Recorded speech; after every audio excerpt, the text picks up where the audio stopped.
Detergent powder और cake. पहले इस्तेमाल करें फिर विश्वास करें। दोस्तों, घड़ी डिटर्जेंट के इस टैगलाइन को तो आज हर कोई जानता है, लेकिन जब इस ब्रांड को शुरू किया गया था तब कंपनी के पास इतने पैसे भी नहीं थे कि वो अपना एडवर्टीजमेंट कर सके। इसीलिए दो भाइयों ने हिम्मत जुटाई और कभी पैदल तो कभी साइकिल से इसे घर घर जाकर बेचना शुरू किया। लेकिन जब घड़ी डिटर्जेंट मार्केट में आया तब इसे एक तरफ से निरमा से टक्कर मिल रही थी, तो वहीं दूसरी तरफ इसके सामने हिंदुस्तान यूनिलीवर जैसा बड़ा जायंट सर्फ और व्हील के साथ में खड़ा था। लेकिन फिर घड़ी ने ऐसा किया क्या कि ये आज इंडिया का one of the largest detergent brand बन गया। आखिर इस कंपनी ने कौन कौन से स्ट्रेटेजीज अपनाई और ये सफर कितना स्ट्रगल से भरा रहा, चलिए सब कुछ जानते हैं आज के इस वीडियो में। तो दोस्तों, अगर हम डिटर्जेंट की हिस्ट्री पर नजर डालें तो ग्लोबल लेवल पर इसकी शुरुआत वर्ल्ड वॉर 2 के टाइम पर ही हो गई थी, लेकिन तब यह इंडियंस की पहुंच से काफी दूर था। लेकिन फिर आजादी के 10 साल बाद यानी 1957 में स्वास्तिक ऑयल मिल्स नाम की एक कंपनी ने सिंथेटिक डिटर्जेंट बनाना शुरू किया और इस तरह से भारत में इसकी शुरुआत तो हो गई, लेकिन अब भी यह बहुत ही कम घरों में अपनी जगह बना पाया था। हालांकि 1959 में जब हिंदुस्तान यूनिलीवर ने इंडिया में अपना फेमस सर्फ एक्सेल लॉन्च किया तब इसे बहुत ही तेजी से एडवर्टाइज किया गया, जिसके चलते अब लोगों के बीच में डिटर्जेंट पाउडर काफी तेजी से पॉपुलर होने लगा। लेकिन हाँ, अभी तक इंडिया की ज्यादातर जनसंख्या गरीब थी, इसीलिए सर्फ एक्सेल सिर्फ इलाइट क्लास की ही फैमिली को टारगेट करता था, क्योंकि इसके डिटर्जेंट इतने एक्सपेंसिव थे कि इसे मिडिल या लोअर मिडिल क्लास अफोर्ड नहीं कर पाते थे। और फिर इसी प्रॉब्लम को ही समझते हुए गुजरात के करसन भाई पटेल ने निरमा डिटर्जेंट को लॉन्च किया था, जो कि कुछ ही डिकेड्स में इंडिया का सबसे ज्यादा बेचे जाने वाला डिटर्जेंट ब्रांड बन गया था। अब दोस्तों, निरमा की यह सक्सेस स्टोरी कानपुर के मुरलीधर और बिमल कुमार ज्ञानचंदानी नाम के दो भाइयों तक पहुंची और इससे वो काफी इंस्पायर हुए। उन्होंने सोचा कि क्यों ना अपने पिता के व्यापार को आगे बढ़ाया जाए, जो कि उस समय ग्लिसरीन से साबुन बनाने का काम किया करते थे। इसी सोच के ही साथ 1987 में कानपुर के शास्त्री नगर में रहने वाले इन दोनों भाइयों ने फजलगंज फायर स्टेशन के पास डिटर्जेंट की एक छोटी सी फैक्ट्री खोली, जिसे नाम दिया गया था श्री महादेव सोप इंडस्ट्री। और फिर इसी फैक्ट्री में ही बनाया गया सबसे पहला घड़ी डिटर्जेंट पाउडर। अब दोस्तों, फजलगंज की ये फैक्ट्री भले ही छोटी थी, पर इन भाइयों के अरमान काफी बड़े थे, इसीलिए वो पूरी मेहनत और जुनून के साथ काम में जुट गए। हालांकि लंबे समय तक उनका व्यापार नहीं चल पाया, क्योंकि उनके सामने निरमा और हिंदुस्तान यूनिलीवर के व्हील जैसे कई सारे पॉपुलर प्रोडक्ट्स थे, जिन्हें पछाड़कर आगे निकल पाना बिल्कुल भी आसान नहीं था। हालांकि इस बात का अंदाजा उन्हें पहले से ही था, इसीलिए उन्होंने कभी भी धैर्य नहीं खोया और दुकानदारों से लेकर गली मोहल्ले में लोगों को डिटर्जेंट खरीदने के लिए मनाते रहे।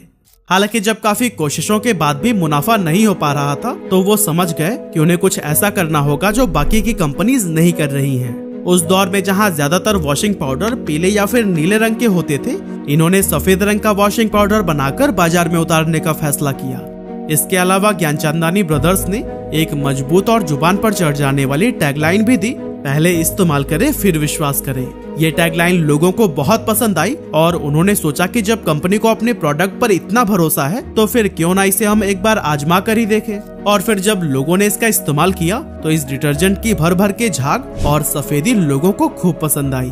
अब कंज्यूमर्स का भरोसा इस प्रोडक्ट पर बढ़ने लगा और धीरे धीरे कानपुर समेत आसपास के इलाकों में भी घड़ी का वॉशिंग पाउडर और केक पॉपुलर होने लगा। कानपुर में मिली सफलता के बाद इसके फाउंडर्स ने सोचा कि क्यों ना इसे पूरे यूपी में डिस्ट्रीब्यूट किया जाए, क्योंकि ऑब्वियसली यह इंडिया का सबसे बड़ा स्टेट जो है। आपको बताते चलें कि टोटल एफएमसीजी सेल्स का 17% कंट्रीब्यूशन सिर्फ यूपी से ही होता था। ऐसे में एक्सपेरिमेंट करने के लिए इससे अच्छी मार्केट तो कोई हो ही नहीं सकती थी। लेकिन दोस्तों, अच्छी होने के साथ साथ ये एक टफ मार्केट भी था, क्योंकि यहाँ डिमांड हाई होने की वजह से कंपटीशन भी बहुत ज्यादा था। ऐसे में घड़ी ने इस प्रॉब्लम से निपटने के लिए एक बहुत बड़ा स्टेप लिया, क्योंकि जहां बाकी कंपनीज अपने डिस्ट्रीब्यूटर्स को सिर्फ 6% तक का कमीशन दे रही थी, घड़ी ने इसे बढ़ाकर 9% देना शुरू कर दिया।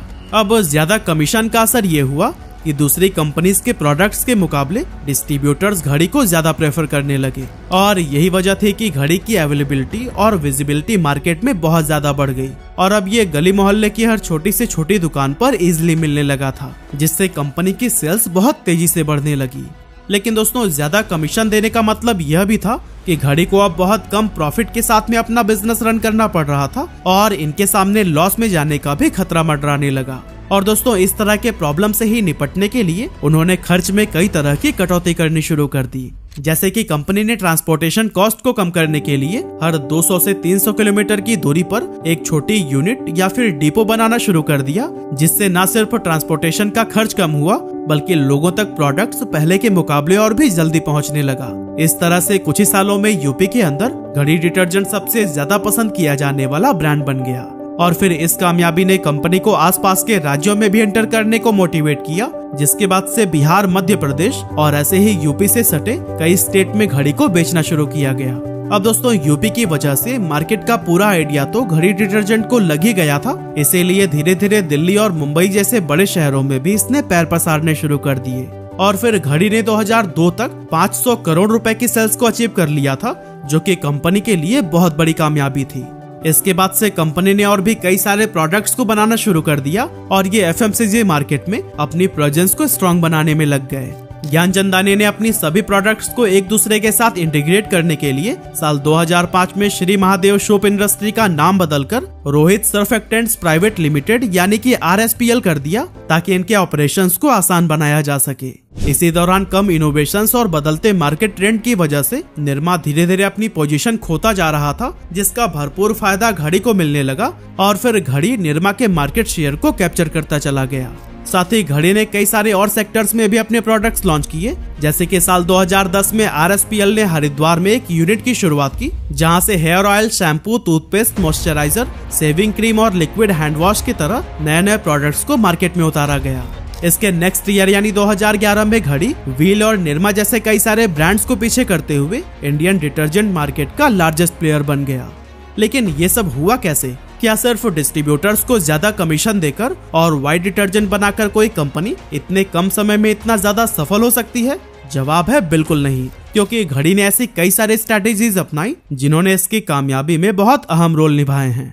सबसे पहले तो इसने कंज्यूमर्स के माइंड को समझा, जैसे कि इसके कस्टमर्स में ज्यादातर फीमेल हाउसवाइफ्स थी, जो कि ज्यादा झाग को अच्छी क्वालिटी से जोड़कर देखती थी और खूब ढेर सारा फॉर्म पाने के लिए एक्स्ट्रा डिटर्जेंट का इस्तेमाल किया करती थी। ऐसे में घड़ी ने इस इंसाइट्स को समझा और खुद को ऐसे एडवर्टाइज करना शुरू किया कि उनके डिटर्जेंट से सबसे ज्यादा झाग मिलता है। साथ ही पहले इस्तेमाल करें फिर विश्वास करें, इस कॉन्फिडेंट क्लेम की वजह से कस्टमर्स इस नए प्रोडक्ट को ट्राई करने के लिए क्यूरियस होने लगे। लेकिन ये टैगलाइन दशकों पहले ही कानपुर के किसी गली मोहल्ले में दम तोड़ चुकी होती, अगर ज्ञानचंदानी अपने प्रोडक्ट्स के एडवर्टीजमेंट को प्रायोरिटी न देते। आज आप भले ही माधुरी दीक्षित और अमिताभ बच्चन जैसे बड़े बड़े सितारों को घड़ी का एडवर्टीजमेंट करते हुए देखते हैं, लेकिन शुरुआती दिनों में घड़ी खुद स्ट्रगल से गुजर रहा था और एक्सपेंसेस की कटौती करके सरवाइव करने की कोशिश में लगा हुआ था। ऐसे में बाकी ब्रांड्स की तरह वो ना तो किसी सुपरस्टार को ब्रांड एम्बेसडर बना सकता था और ना ही बहुत बड़े लेवल पर एड कैंपेन रन करने के लिए उसके पास पैसे मौजूद थे। लेकिन बिना किसी एडवर्टीजमेंट के लोगों को अपने प्रोडक्ट के बारे में अवेयर कैसे करें? इसके लिए ज्ञानचंदानी ने एक बहुत ही स्मार्ट डिसीजन लिया। उन्होंने नॉर्थ इंडियन स्टेट्स में मेजर ट्रेन के एक्सटीरियर पर घड़ी का एडवर्टीजमेंट पेंट करा दिया, जैसे कि पुष्पक एक्सप्रेस और स्वर्ण जयंती एक्सप्रेस पर लगे इस एडवर्टीजमेंट को ही देख लीजिए। ट्रेन के एक्सटीरियर्स के अलावा अंदर डिब्बों में भी छोटे छोटे पोस्टर्स लगाए गए, जिससे कि ब्रांड विजिबिलिटी बहुत ज्यादा बढ़ गई। कंपनी का हमेशा से ही टारगेट था कि वो अपनी एड स्पेंड्स बहुत ही मिनिमल रखें और अपनी सेल्स का सिर्फ 2% ही एडवर्टाइजमेंट पर खर्च करें। और दोस्तों, इस स्ट्रैटेजी पर बने रहने के लिए घड़ी ने अपनी एडवर्टाइजिंग एक्टिविटीज को इन हाउस रखा, जिससे उन्हें एडवर्टाइजिंग एजेंसीज या फिर मिडिलमैन पर होने वाले एडिशनल खर्चों से छुटकारा मिल गया। इसके अलावा जब ज्ञानचंदानी अपने डिटर्जेंट ब्रांड की शुरुआत करना चाहते थे, तो फिर उस दौरान उन्होंने देखा कि सर्फ एक प्रीमियम और हाई प्राइस प्रोडक्ट था, जो कि मैक्सिमम लोगों की जेब पर भारी पड़ता था। वहीं दूसरी तरफ निरमा उन लोगों के लिए एक चीपर अल्टरनेटिव था, जो कि डिटर्जेंट तो यूज करना चाहते थे, लेकिन उसके लिए ज्यादा पैसे देने को तैयार नहीं थे। अब चूंकि सस्ता होने की वजह से काफी लोगों को यह लगने लगा था कि निरमा एक लो क्वालिटी प्रोडक्ट है। ऐसे में उन लोगों के लिए मार्केट में कोई ऑप्शन नहीं था जो कि निरमा से बेटर प्रोडक्ट तो चाहते थे, लेकिन साथ ही ये भी चाहते थे कि वो सर्फ के जितना एक्सपेंसिव ना हो। ऐसे में ज्ञानचंदानी ने इसी सेगमेंट में ही एंटर करने की सोची और अपने ब्रांड को निरमा से बेटर क्वालिटी अल्टरनेटिव के रूप में पोजीशन करना शुरू कर दिया। और दोस्तों, घड़ी का प्राइस रखने में भी कंपनी ने काफी चालाकी दिखाई और जहां निरमा सिर्फ 30 रुपए पर किलो के हिसाब से अपना डिटर्जेंट बेच रहा था, घड़ी ने 35 रुपए पर किलो पर बेचना शुरू कर दिया।